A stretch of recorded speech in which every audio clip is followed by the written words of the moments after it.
Good morning to one and all. Myself Manoj Kumar, Assistant Professor, Hira Sugar Institute of Technology and Association. Okay, in this session, we people are going to discuss about the transmission impairments. Uh, Signals travels through a transmission media which are not perfect. The imperfection causes a signal impairment. This means the signal at the beginning of the medium is not the same as a signal at the end of the medium. Okay, what is sent is not what is received. And the causes of impairments are the attenuation, the second one is a distortion, and the third one is a noise. The causes of impairments that are nothing but the first one attenuation, the second one distortion, the third one is noise. When it comes to attenuation, attenuation is nothing but it's a loss of energy. Whenever a signal is transmitted over a medium, some of its energy is converted into heat.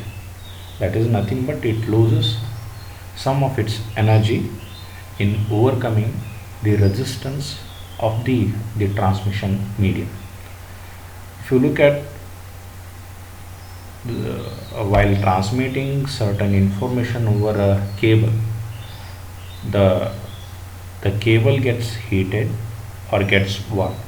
That is due to the some sort of energy is converted to the heat. That is the attenuation. And to compensate the loss of energy, we people are using the amplifier just to boost the energy level of a signal. Okay. Here, if you look at the picture, we transmit some sort of a signal here. That is the original signal. Once the signal traverses a certain path, it loses its energy. That is, the signal gets attenuated here, and we need to pass this attenuated signal through these amplifiers, so that we can add some sort of energy to this attenuated signal, so that the signal gets amplified and looks like the original one. We people are interested to check whether the signal gets attenuated or whether the signal is gained some sort of energy. We people are using a unit called the decibel. That decibel measures the relative strength of two signals or one signal at two different points, and we people are using this particular expression, that is the dB equal to, that is a decibel equal to 10 log a P2 divided by P1 to the base 10.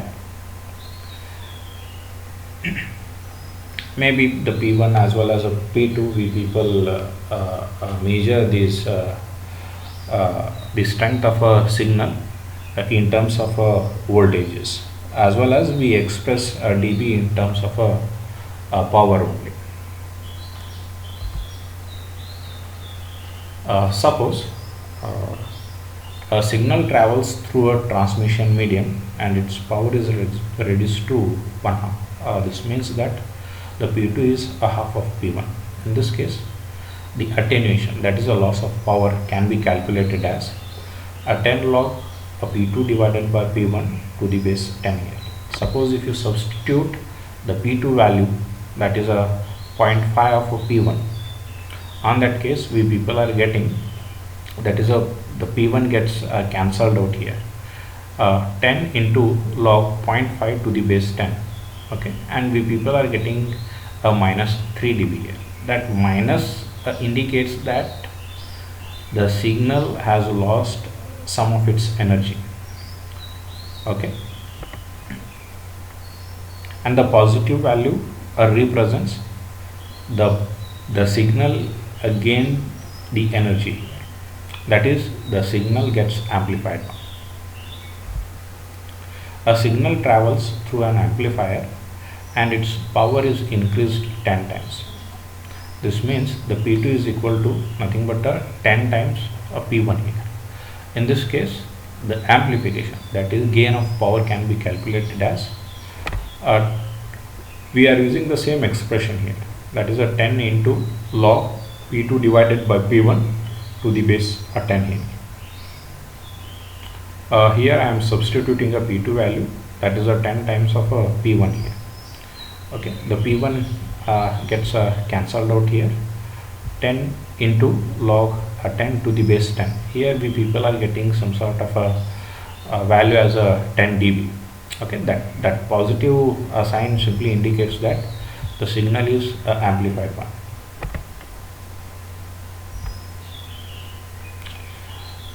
One reason that the engineer use the decibel to measure the changes in the strength of a signal is that the decimal number can be added or subtracted when we are measuring several points, that is a cascading, instead of just 2 points.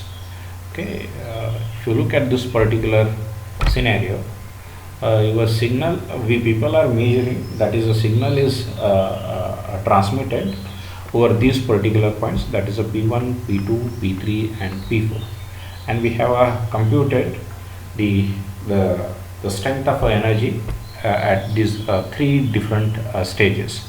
Okay, in the earlier stage we people are getting minus 3 dB. Once you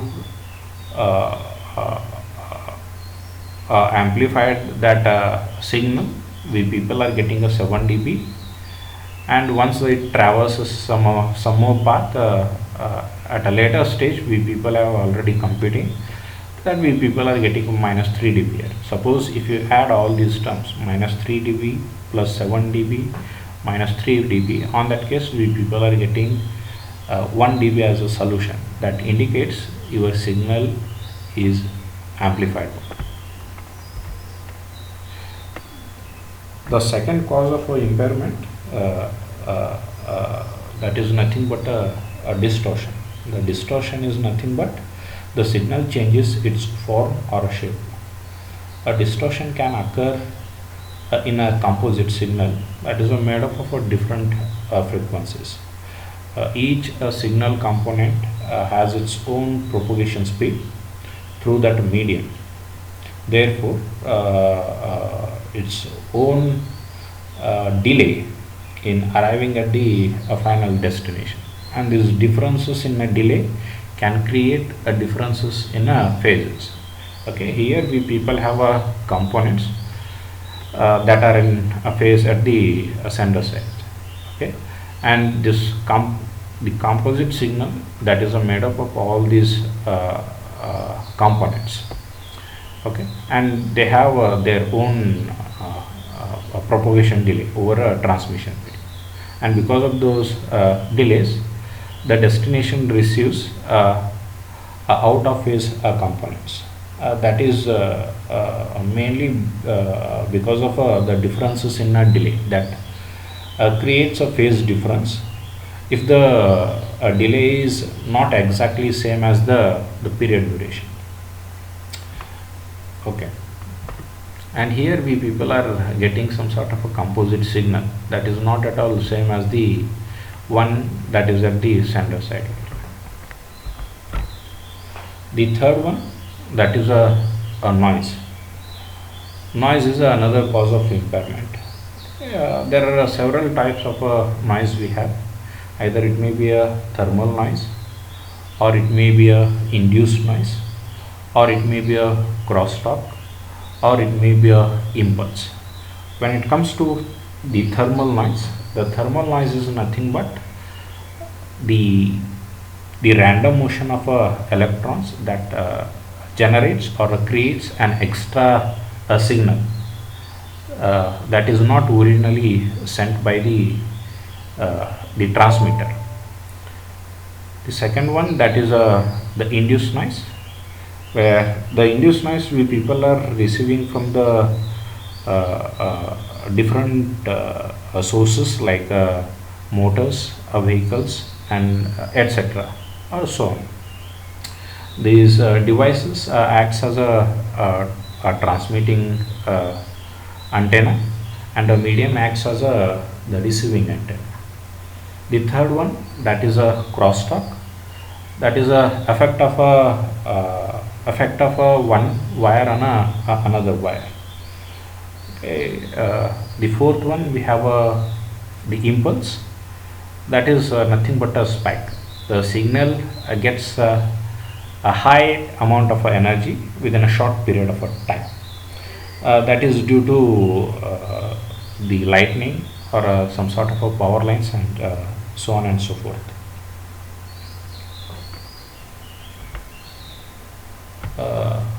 Let's go through this.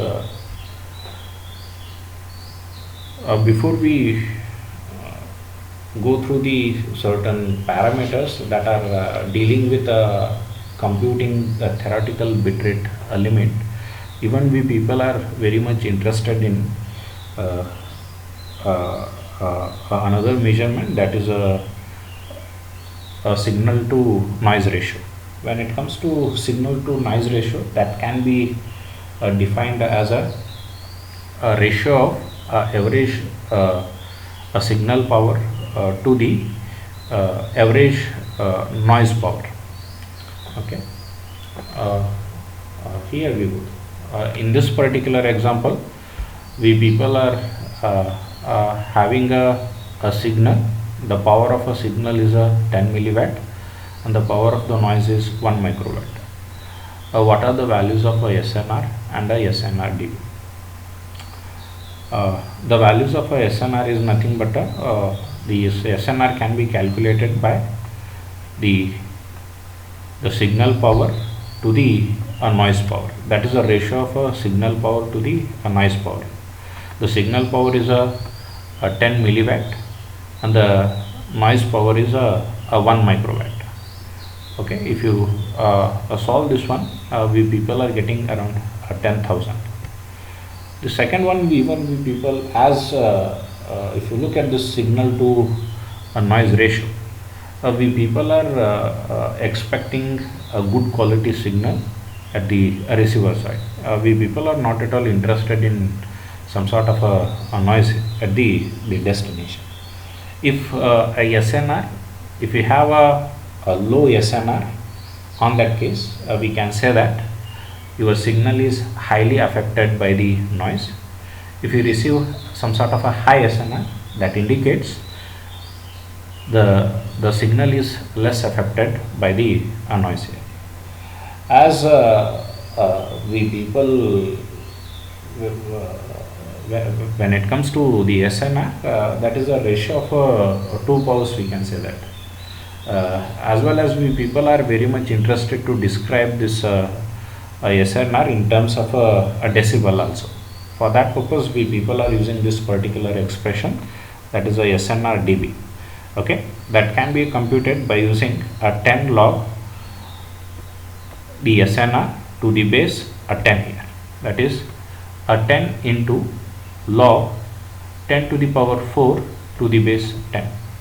Here we people are getting the result as a 40.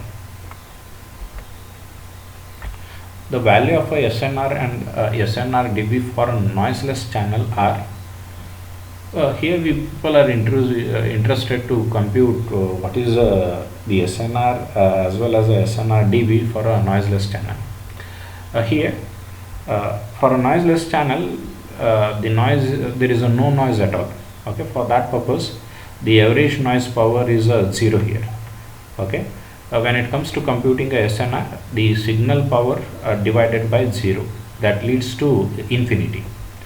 In the same manner, when it comes to computing a SNR dB, 10 into log infinity to the base 10 here, we people are getting the infinity value here. In the sense, we can never achieve this particular ratio in a real life because it's an ideal channel. Okay, if you look at these two cases, okay, we people are transmitting a signal that affected by some sort of a noise here, and that is a what we people are receiving at the receiver side. If if the signal is affected by this noise, we people are interested in this SNR value. Okay, if we receive some sort of a large SNR, we can say that the signal is less affected by the noise here. If you receive a small SNR value, on that case we can say that the signal is highly affected by this noise here. Next one, we have the data rate limits. A very important consideration in data communication, that is how fast we can send data in bits per second over a channel, and that data rate is completely dependent on a three factor. One is the bandwidth that is available, the second one is a level of a signal we use, the third one is the quality of the channel, that is the level of noise. Okay, in this particular topic we people are going to discuss about the first one, that is of our noiseless channel, where we people are going to discuss the Nyquist bit rate. For a noisy channel, we people have a Shannon capacity, and at the end we people are trying to use these both the limits. Okay, one that provides the number of levels, another one provides what is the maximum the bits we can send over the channel. When it comes to the Nyquist bit rate that is used for the noiseless channel, okay, that can be given by 2 into bandwidth into log L to the base 2 here, where the bit rate is in terms of a bits per second, the bandwidth indicates that is bandwidth of the channel, and L indicates the number of a signal levels. If you look at this particular L value, suppose if you increase the L value, we people are able to increase the bit rate also, but we people are putting some sort of the threshold value. Suppose if I increase the L value here, that is the signal levels, on that case you people need to make your receiver as sophisticated as possible, so that it is able to distinguish all those L levels here. In the sense, suppose if you increase the L value, on that case we people are simply reducing the reliability of the system only. Increasing the level of a signal may reduce the reliability of the system here.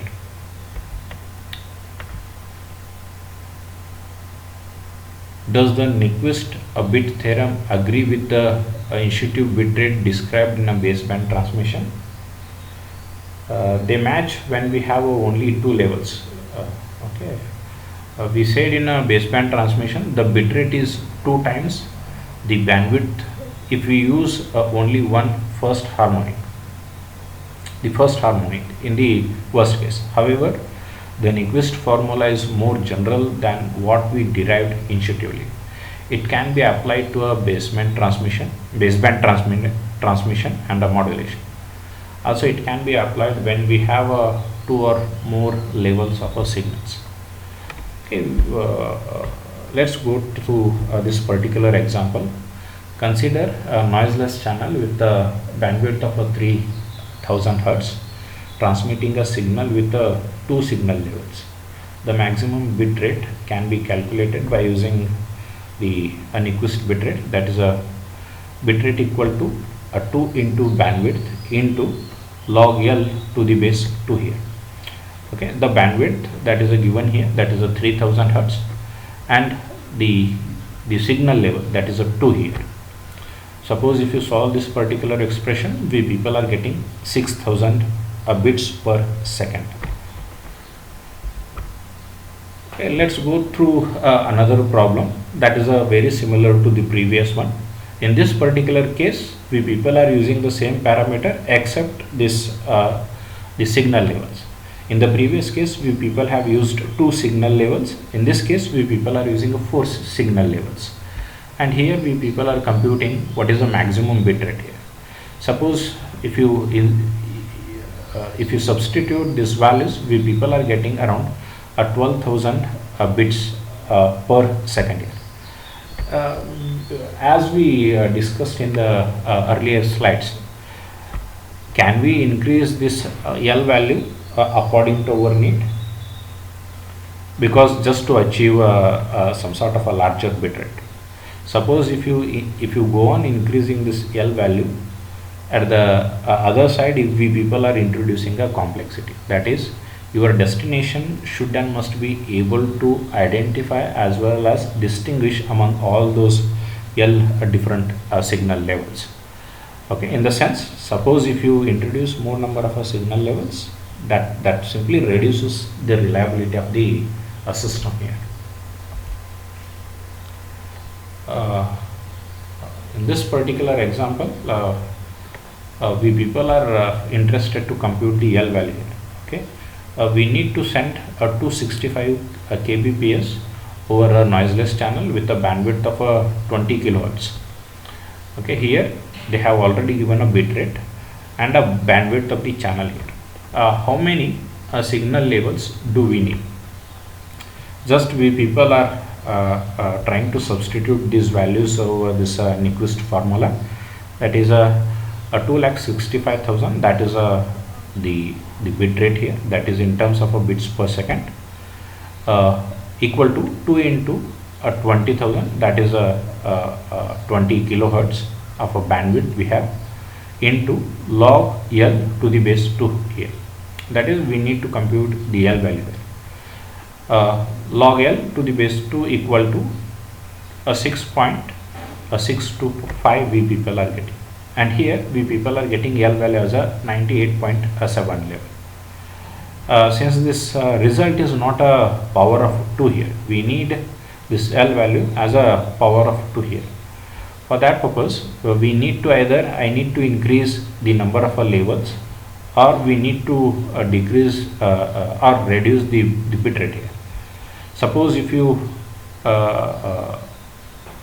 have a 128 signal levels, on that case we people are able to achieve bit rate around 250 kbps. If you have a 64 levels, on that case we people are able to achieve 250 kbps of a bit rate. The next one, we have a Shannon's capacity theorem for the noisy channel.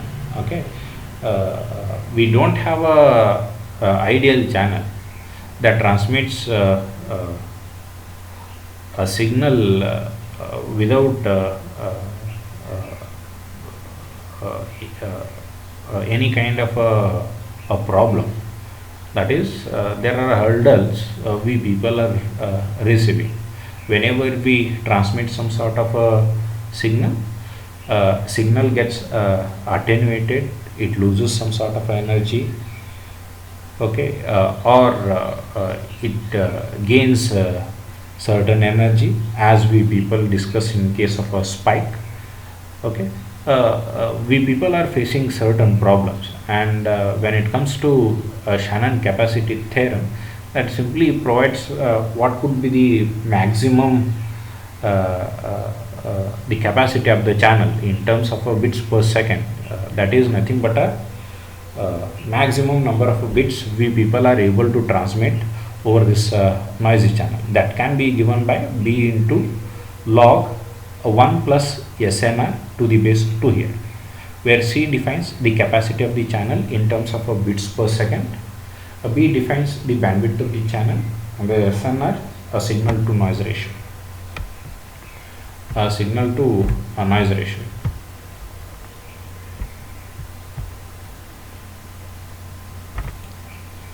Consider an extremely noisy channel in which the value of the signal to noise ratio is almost 0. In the sense, we have the noise is affecting the signal completely here. In other words, the noise is so strong that the signal is a faint one. For this particular channel, we people are trying to compute the capacity. C equal to B into log 1 plus SNR to the base 2 here. Here I am substituting the SNR value, that is a completely 0 here. Suppose if you solve this particular expression, on that case we people are getting a 0 as a result. That means the capacity of this channel is 0 regardless of the bandwidth, whatever the bandwidth maybe we are having here, but the signal is completely affected by this noise here. In other words, we cannot receive any data through this particular channel. We can calculate the theoretical highest bit rate of a regular telephone line.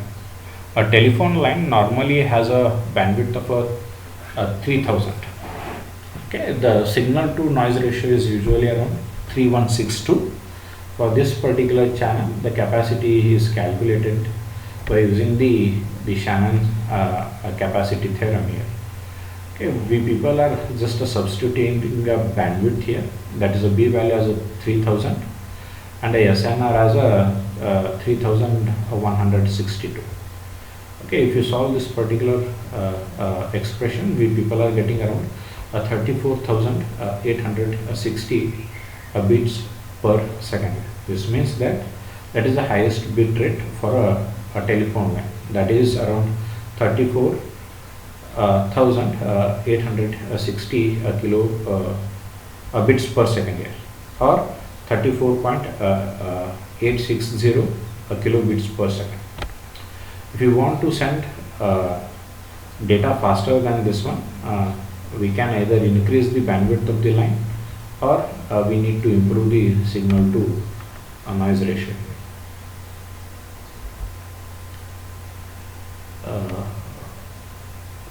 Here we people are trying to compute the capacity here. Okay, in this particular problem, we people are having a SNR dB. Okay, the signal to noise ratio is often given in decimals. Assume that the SNR dB is 36 and the channel bandwidth is 2 megahertz. Okay, we people are having a SNR dB instead of SNR. First we need to compute the SNR, and after that we people are computing the capacity here. Okay, already the bandwidth is given, that is a 2 megahertz. First I need to compute the SNR value. We already know that a SNR dB can be calculated by using this particular expression, that is a 10 into log SNR to the base 10 here. Substitute these values here. Okay, that is if I take this 10 to the left hand side, that is a SNR dB divided by 10 we people are getting. Okay, that is we people are able to get this SNR, that is a SNR equal to 10 to the power SNR dB divided by 10 here. Substitute these values, we people are getting around result as a 3981 here. Here we people are trying to solve this particular expression just to compute the capacity. That is, the bandwidth is nothing but 2 megahertz, that is a 2 into 10 to the power 6 into log 3982 to the base 2 here. Okay, if you solve this particular expression, we people are getting around 24 Mbps. For a practical purpose, when this SNR is very high, we assume that the SNR plus 1, that is almost same as the SNR only. Okay, in this case the theoretical channel capacity can be simplified to C equal to B into SNR dB divided by 3. In the previous case, we people are having a SNR dB, that is a 36 and 2 megahertz of the bandwidth here. Okay, here we people are computing the capacity of the channel, that is equal to 2 megahertz into 36 divided by 3, that is a 24 Mbps.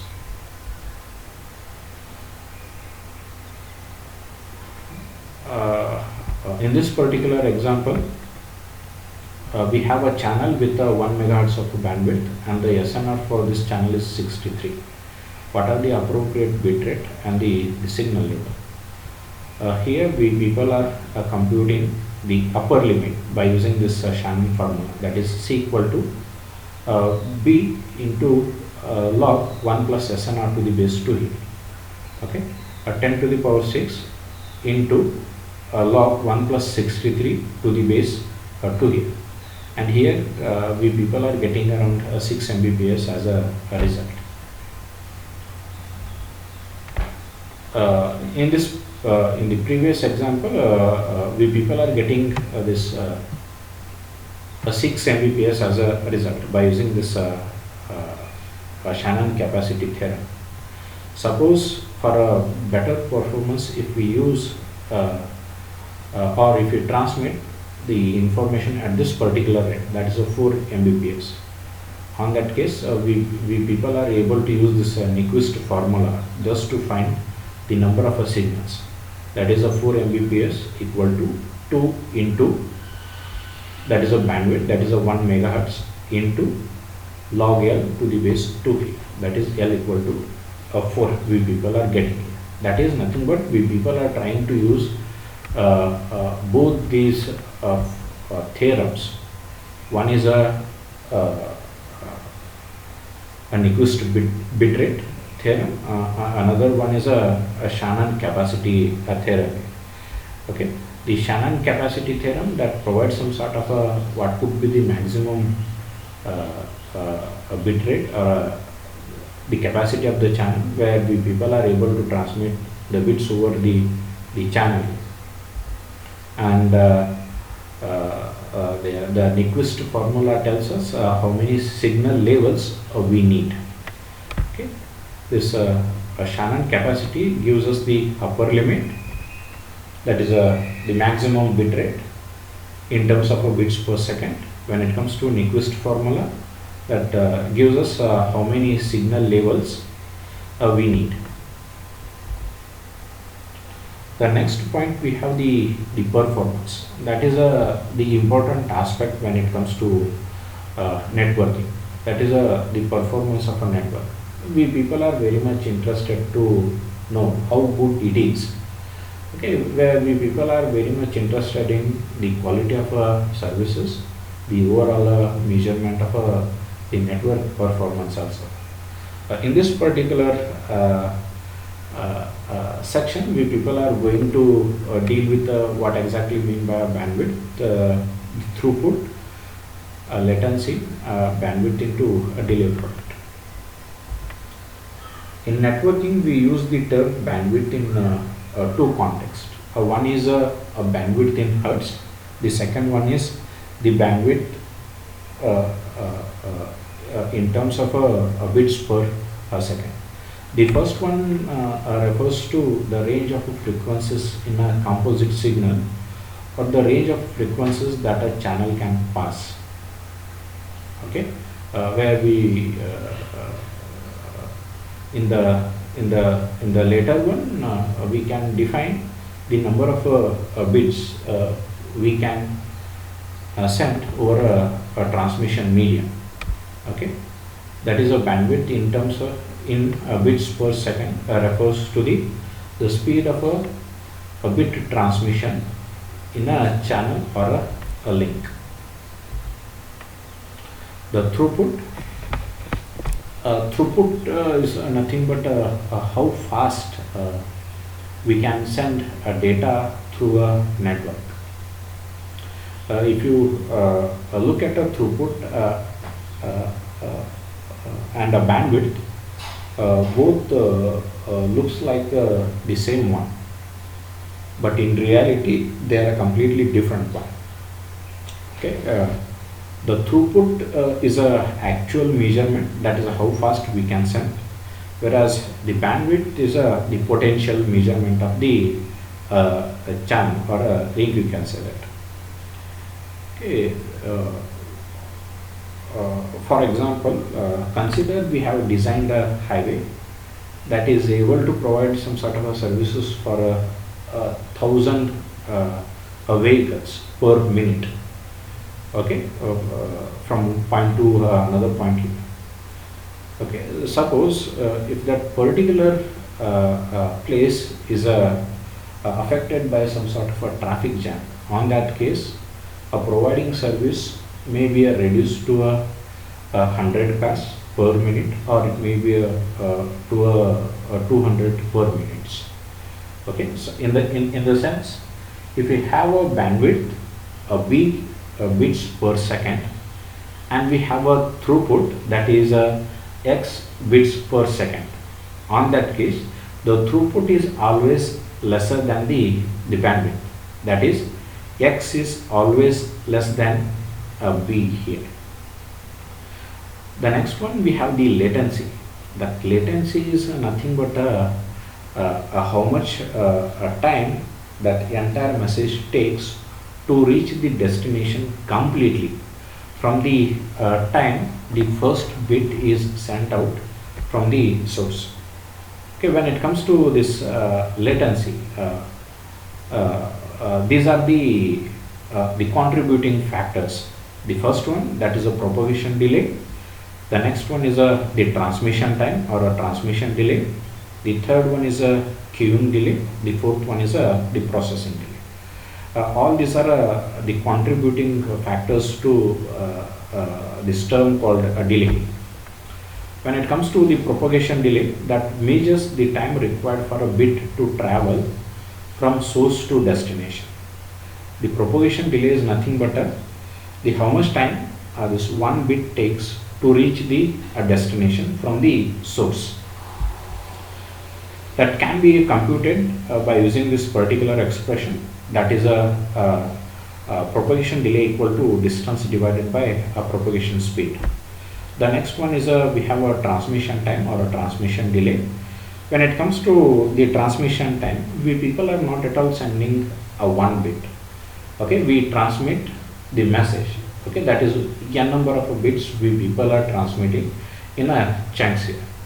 When it comes to the transmission delay, there is some sort of a time between the first bit that is sent from the source and the last bit that is received at the destination. Okay, there is some sort of a time gap between these two components.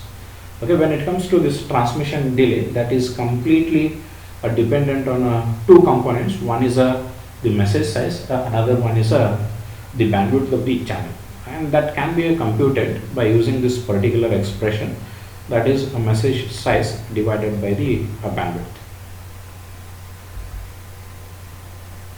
Okay, in this example, we people are just dealing with the bandwidth of the subscriber line is of 4 kilohertz for voice data. The bandwidth of this particular line for data transmission can be up to 56,000 bits per second by using some sort of a sophisticated modem to change the digital signal to the analog. Okay, in this particular example, we people are trying to compute the throughput here. Let's go through this particular problem statement. A network with a bandwidth of 10 Mbps can pass only an average of 12,000 frames per minute, with each frame carrying an average of 10,000 bits here. What is the throughput of this network? Here we people are sending 12,000 frames here. Okay, that is per minute, and each this frame carries around 10,000 bits here. Okay, and here we people are computing a throughput here, that is we people are transmitting 12,000 frames, that is 12,000 into 10,000, that is each frame carries 10,000 bits here. Okay, and these 12,000 frames are transmitted per minute. That's why we people are dividing this particular value by a 60. On that case, we people are getting 2 Mbps of a throughput here. In the sense, hardly we people are using 1/5 of a fraction of a bandwidth of this particular bandwidth here. That is a 1/5 of a bandwidth we people are using. in this particular case.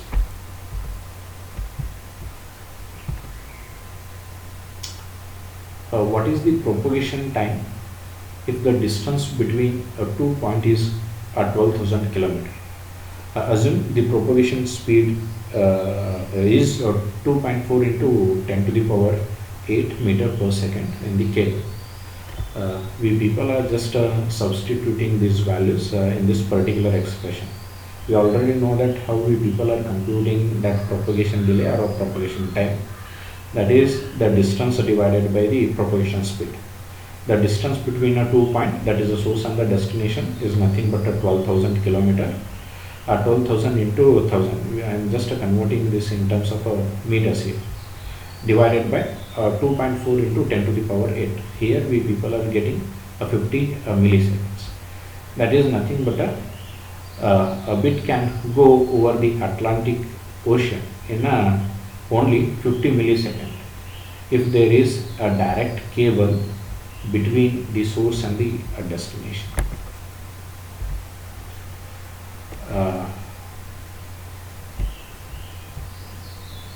What are the propagation time and the transmission time for a 2.5 kilobyte message if the bandwidth of a network is 1 Gbps?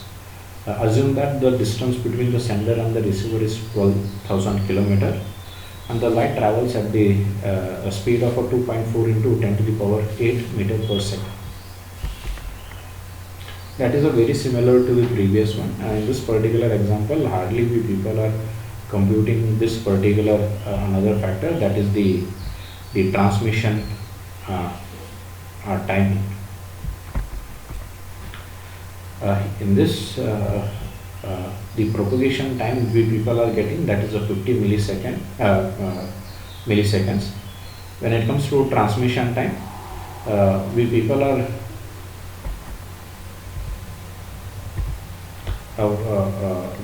are transmitting around 2.5 kilobytes of information, that is a message, that is a 2500 into 8. Convert that information in terms of bits here, divided by 10 to the power 9. That is the bandwidth of the channel. Here we people are getting around 0.020 milliseconds. Because the message is short and the bandwidth is high here, the dominant factor is the propagation time, not the transmission time. And the transmission time can be, we can ignore it.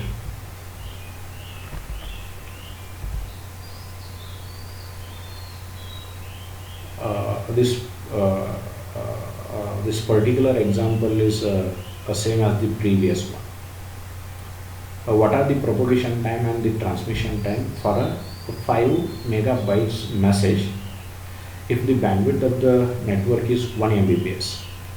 Assume that the distance between the sender and the receiver is at 12,000 km and the light travels at the rate of 2.4 into 10 to the power 8 meter per second. Okay, here we people are getting 50 milliseconds as a propagation delay, and the transmission time we people are getting 40 seconds. That is nothing but we people are transmitting this particular image and its size is 5 megabytes here. Convert that information in terms of bits here, divided by 10 to the power 6. Here we people are getting 40 seconds. Note, the message is very long here, okay, and the bandwidth is not very high. The dominant factor here is the transmission time, not the propagation time.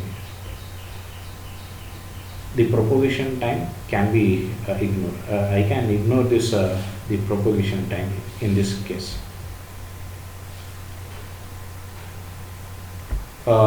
Another factor, that is the contributing factor to the latency, that is nothing but the queuing delay.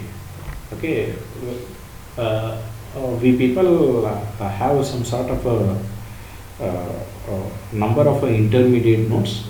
Those are called as the routers or packet switches. These packet switches or router receives packets and transmits that a packet over a outgoing link. Okay, as this a router receive the information from the different sources, these messages has to be queued up. Okay, in a queue gate.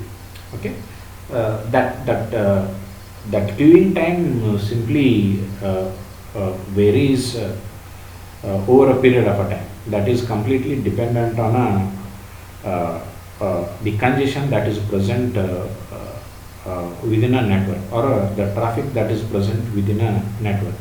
When it comes to the queuing time, that is how much time these intermediate nodes takes, okay, before they process these messages or packets, we can say that. Okay, that is nothing but the queuing delay, and that varies over a period of a time. If a network is a highly congested one, on that case the queuing delay is an increased one. If the network is a mildly congested, on that case we people are getting the minimal queuing delay.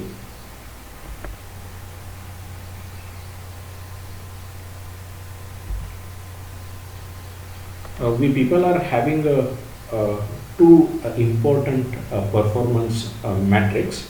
One is a bandwidth, another one is a delay, and we people are very much interested in the product of these two metrics. That is one is a bandwidth, another one is a delay.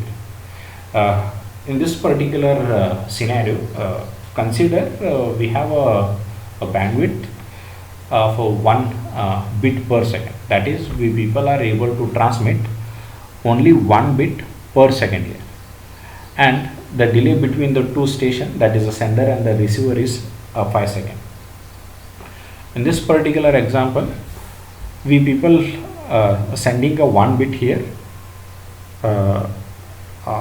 In the next second, we people are again transmitting another bit. That is, this first bit takes 5 seconds to reach the destination or receiver here.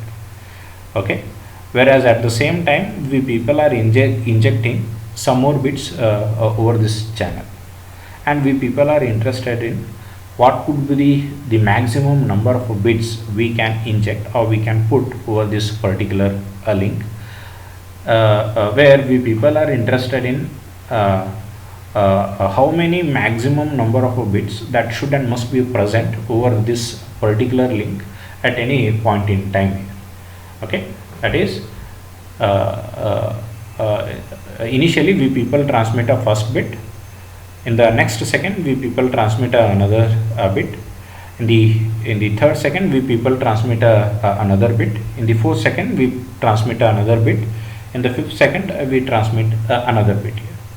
Okay, in the sense, the first bit reaches the destination or receiver after 5 seconds. Okay, in the next second the second bit reaches the receiver, that is on a 6th second, and so on and so forth. Okay, and at this particular stage, can we able to inject the 6th bit? The answer is no, because the maximum, that is a restriction, that is the bandwidth into a delay product. Okay, we people are able to put maximum 5 bits here. Okay, that is nothing but a maximum 5 bits should and must be present over this link or a channel at any point in time. Okay, Okay. We can think of the link between these 2 points as a pipe. The cross section of a pipe represents the bandwidth and the length of the pipe represents the delay. We can say that a volume of the pipe defines the bandwidth into a delay product here.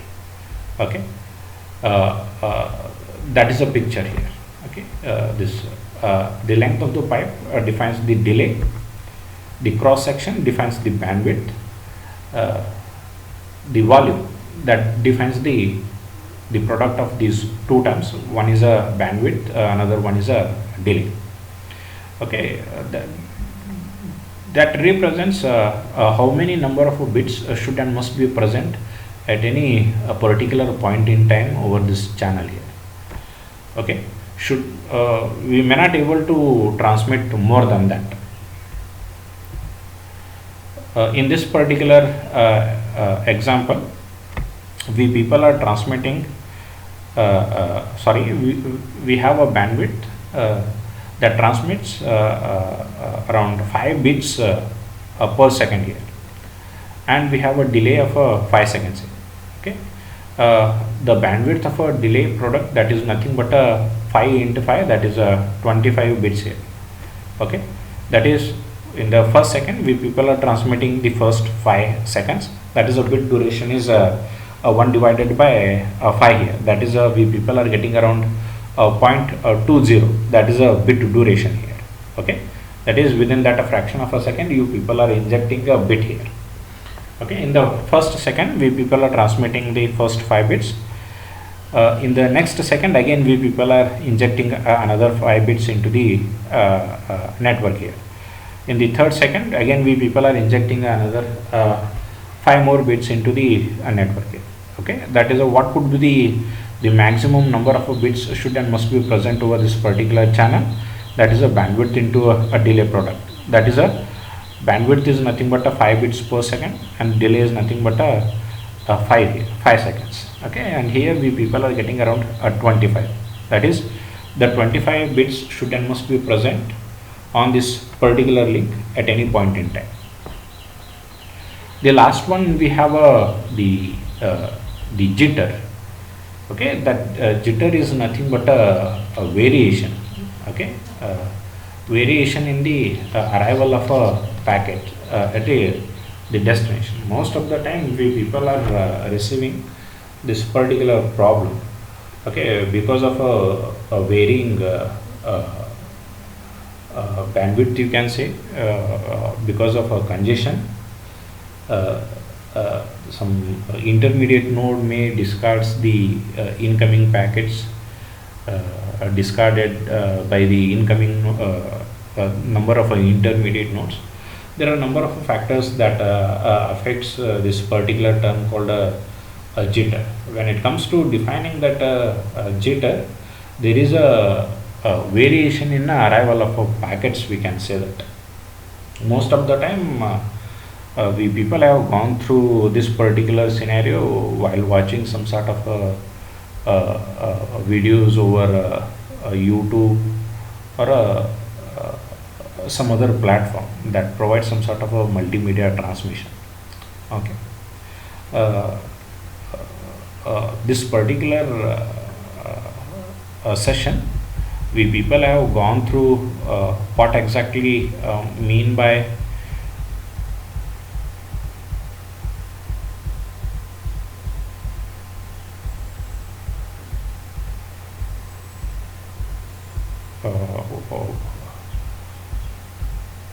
the transmission impairments, the causes. The second one, we people have gone through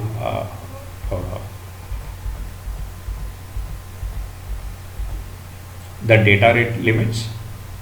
Okay. What are the factors that are affecting these the data rate? That is a transmission of bits over channels, as well as we people have gone through the performances. Okay. Where we people have discussed about the bandwidth, throughput, latency, and bandwidth into a delay product and a jitter.